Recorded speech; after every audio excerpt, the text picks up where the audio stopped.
नमस्कार विद्यार्थी मित्रांनो, स्पंदन अकॅडमी या शैक्षणिक चॅनलमध्ये आपल्या सगळ्यांचं मनपूर्वक स्वागत.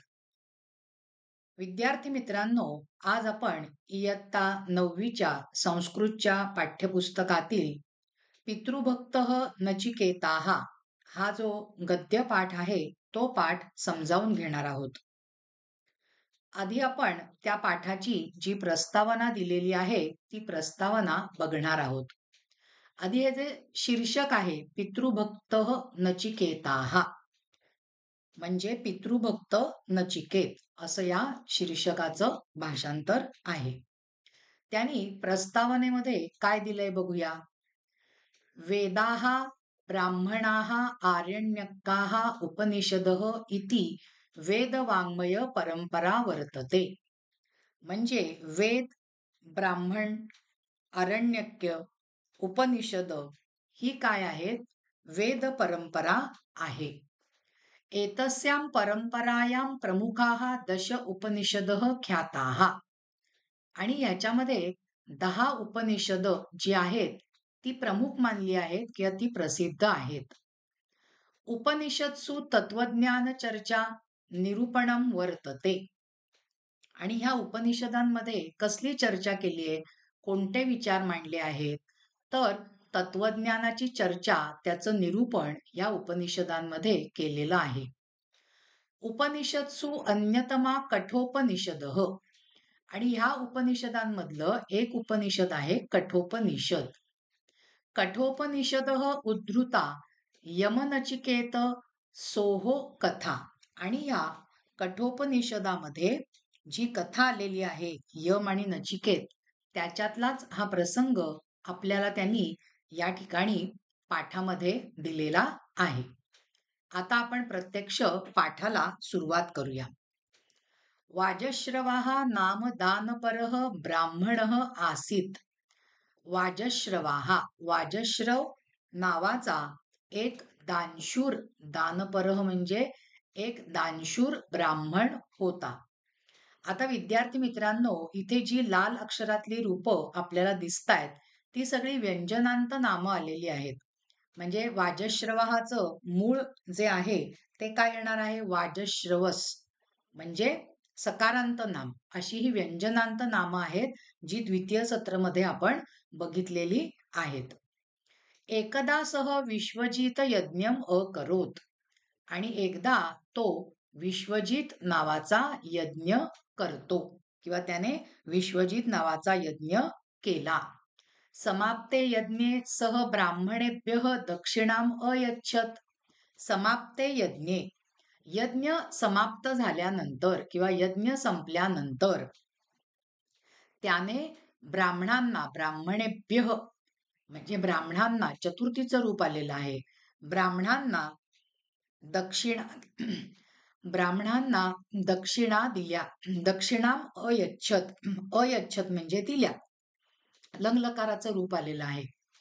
दक्षिणायाम सर्वदा प्रियम वस्तू यच्छेत इति नियमः. आणि नियम काय होता की दक्षिणेमध्ये तुम्हाला जर का दान करायचंय, दक्षिणा द्यायची आहे, तर दक्षिणेमध्ये सर्वात प्रिय वस्तू द्यावी. सर्वदा प्रियम वस्तुम म्हणजे तुम्हाला जी वस्तू सगळ्यात प्रिय आहे ती द्यावी, असा इति नियमः, असा नियम आहे. दक्षिणेमध्ये, दानामध्ये तुम्हाला जी सगळ्यात प्रिय वस्तू आहे ती द्यावी, असा नियम आहे. किंतु पिता वाजश्रवाः तु दक्षिणारूपेण दुग्धदाने असमर्थाः दुर्बलाः वृद्धाः च धेनुः अयच्छत. किंतु परंतु पिता वाजश्रवाः, वडील वाजश्रवा, तू दक्षिणारूपेण, पण वडील वाजश्रवा दक्षिणेच्या रूपामध्ये काय करत होते? कोणती दक्षिणा देत होते? तर दुग्धदाने असमर्थाः, दूध द्यायला असमर्थ असलेल्या, दुर्बलाः दुबळ्या झालेल्या, वृद्धाः च आणि वृद्ध झालेल्या, धेनुः अयच्छत गायी देत होते.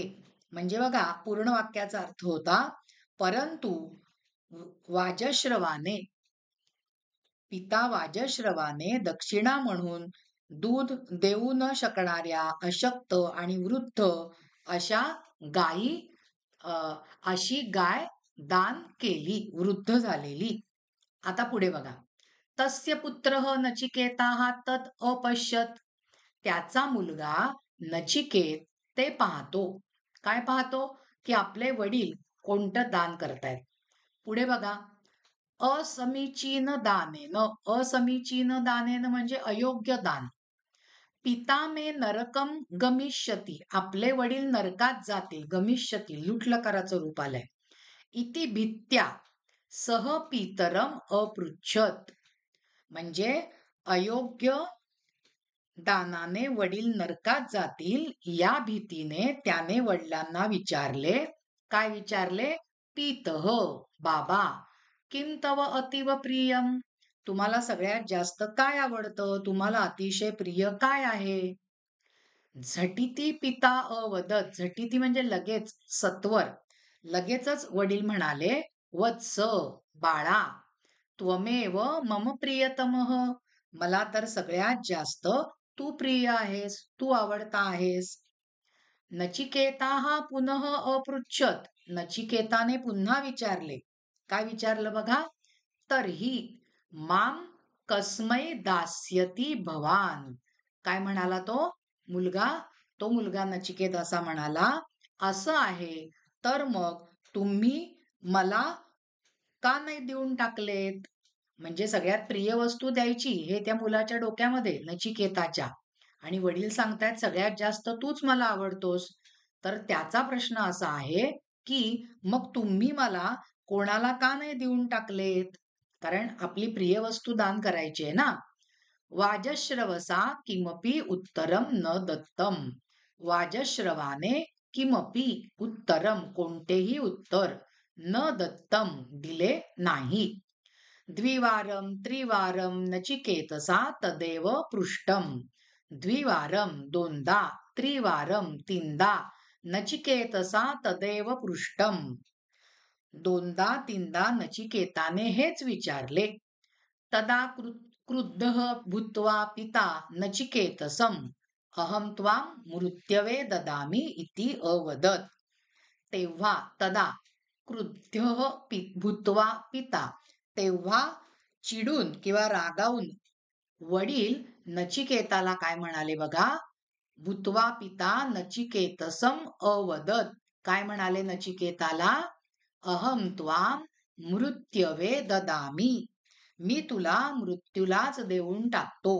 बघा, वडील रागामध्ये म्हणालेत, मी तुला मृत्यूला देऊन टाकतो. पण पूर्वीच्या काळी वडिलांचा शब्द, वडिलांचं वचन प्रमाण मानलं जायचं आणि मुलांना ते पाळणं बंधनकारक असायचं. उलट मुलं आपणहून ते वडिलांचं, आई वडिलांचं बोलणं ऐकायचे आणि तसं वागायचे. आता वडिलांनी तर सांगितलंय की मी तुला मृत्यूलाच देऊन टाकतो. बरोबर आहे? पुढे बघा काय होतं. पिता क्रोधावेशे एवं उक्तवान इति नचिकेताः अजानत. पिता क्रोधावेशे एवं उक्तवान. वडील रागाने असं म्हणाले. इति नचिकेताः अजानत. हे नचिकेताने जाणले, ओळखले. तथापि पितुः आदेश पालनार्थम सह यमपुरम अगच्छत. बघा, मगाशी मी म्हटलं ते. परंतु तथापि, परंतु पितु आदेश पालनार्थम, वडिलांच्या आदेशाचं, आज्ञेचं पालन करण्यासाठी सह यमपुरम अगच्छत. तो यमपुरीला, यमाच्या नगरीला गेला. यमपुरे यमः अनुपस्थितः. यमाच्या नगरीमध्ये यम अनुपस्थित होता. तो आपल्या नगरामध्ये नव्हता, गैरहजर होता. बालनचिकेताः तत्रैव त्रीणि दिनानि यावत् किमपि अभुक्त्वा अपित्वा यमस्य प्रतीक्षाम् अकरोत्. बालनचिकेताः म्हणजे लहानगा तो नचिकेत, बालनचिकेत, तत्रैव तिथेच, त्रीणि दिनानी 3 दिवस पर्यंत, यावत 3 दिवस पर्यंत काहीही काहीही अभुक्त्वा अपित्वा काहीही न खाता आणि पिता यमस्य प्रतीक्षाम अकरोत यमाची वाट पाहत थांबला. पूर्ण वाक्याचा अर्थ असा होतो, बाल नचिकेत तिथेच काहीही न खाता न पिता 3 दिवस यमाची वाट पाहत थांबला. चतुर्थे दिवसे यमः यमपुरम प्राप्तः. चौथ्या दिवशी यमः यमपुरम प्राप्तः. यम आपल्या नगरीला म्हणजे यमपुरीला आला. शुदार्थम पिपासार्थम बालातिथिम दृष्ट्वा तस्य हृदयम करुणया अद्रवत.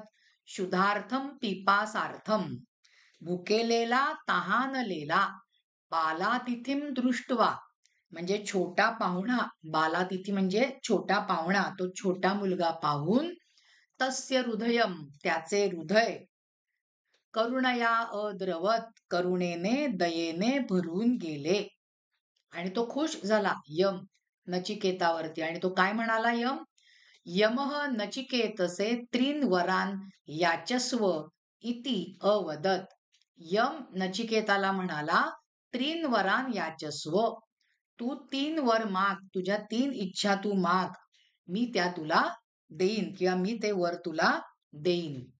आता इकडे लक्ष द्या विद्यार्थी मित्रांनो, की त्या एवढूशच्या छोट्याशा मुलाने, वय लहान आहे त्या मुलाचं, तरी सुद्धा त्यांनी कोणते 3 वार मागितलेत, कोणत्या 3 इच्छा मागितल्यात बघा.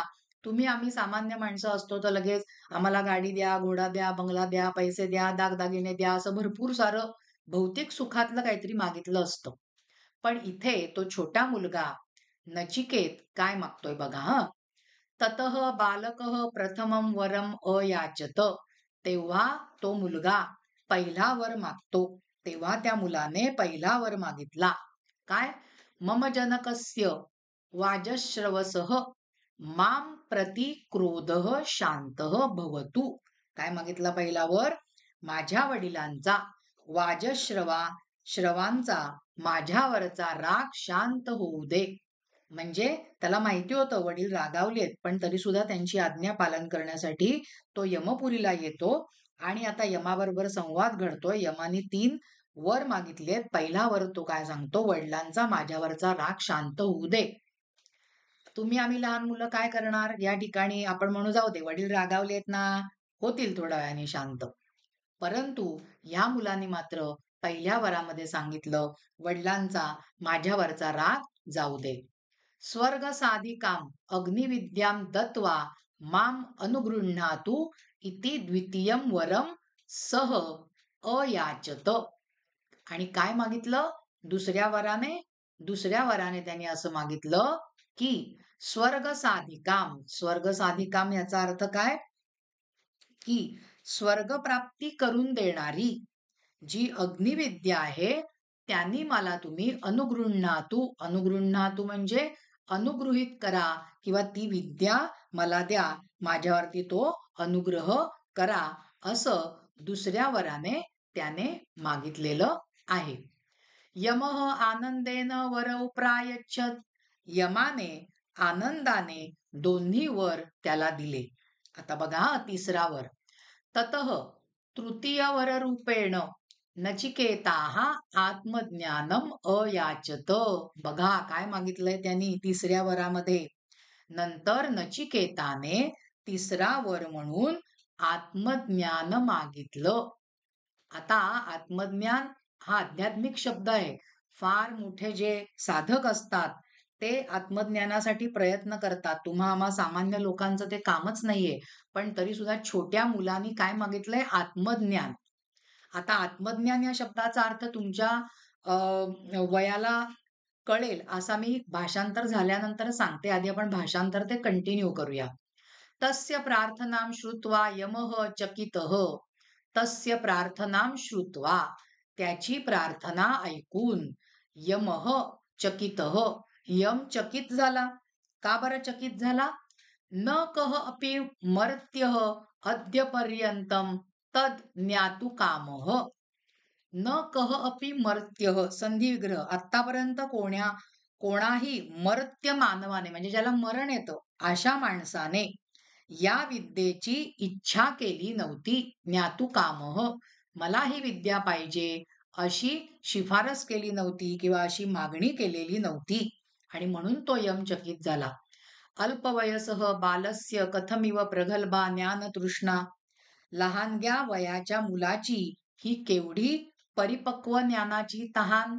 अल्पवयसः लहानगा मुलगा, बालस्य मुलाची, कथमिव प्रगल्भा, प्रगल्भा म्हणजे अतिशय उच्च प्रतीची किंवा अतिशय प्रौढ समज आलेली आहे अशी त्याची काय आहे, ज्ञानतृष्णा, ज्ञानाची तहान. म्हणजे त्याला ज्ञान मिळवायचंय, ज्ञान मिळवण्याकडे त्याचा कल आहे आणि सगळ्यात जे दुर्लभ ज्ञान आहे किंवा सर्वश्रेष्ठ ज्ञान आहे ते ज्ञान कोणतं आहे, आत्मज्ञान. आणि त्याचीच मागणी हा छोटासा नचिकेत करतोय. यमः विविध प्रलोभनैः नचिकेतसं तृतीय वरात निवारयितुं प्रायतत. यमाने काय केलं, यमाने वेगवेगळी प्रलोभनं त्याला दाखवली आणि या तिसऱ्या वरापासनं त्याला दूर करण्यासाठी प्रयत्न केले. का बरं केले? कारण कोणत्याही मरणाऱ्या माणसाला ह्या आत्मज्ञानाची कधी इच्छाच झालेली नव्हती आणि ते मिळवणं सोपं नाहीये. हा छोटासा मुलगा ते कसं काय मिळवणार? त्याला ते कसं काय झेपणार? या विचाराने यमाने आधी ते देण्यासाठी थोडी टाळाटाळ केली. दुसरं काहीतरी माग, दुसरं मी तुला देतो, असं सांगून बघितलं. किंतु निश्चलः नचिकेतसः, परंतु निश्चल किंवा आपल्या निर्णयापासनं तो नचिकेत हलला नाही. परंतु नचिकेताचा निर्णय ठाम होता, निश्चल होता. अन्ते वरम दातुम वचनबद्धः यमः तस्मै ज्ञानिनाम अपि दुर्लभम आत्मज्ञानम उपादिशत. शेवटी काय केलं?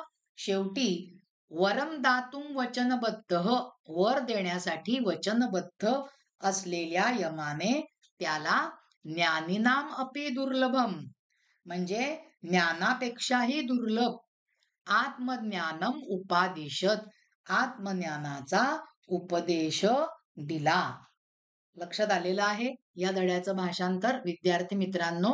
नंतर पुढच्या भागामध्ये आपण त्याची जी प्रश्नोत्तरं आहेत ती समजावून घेणार आहोत.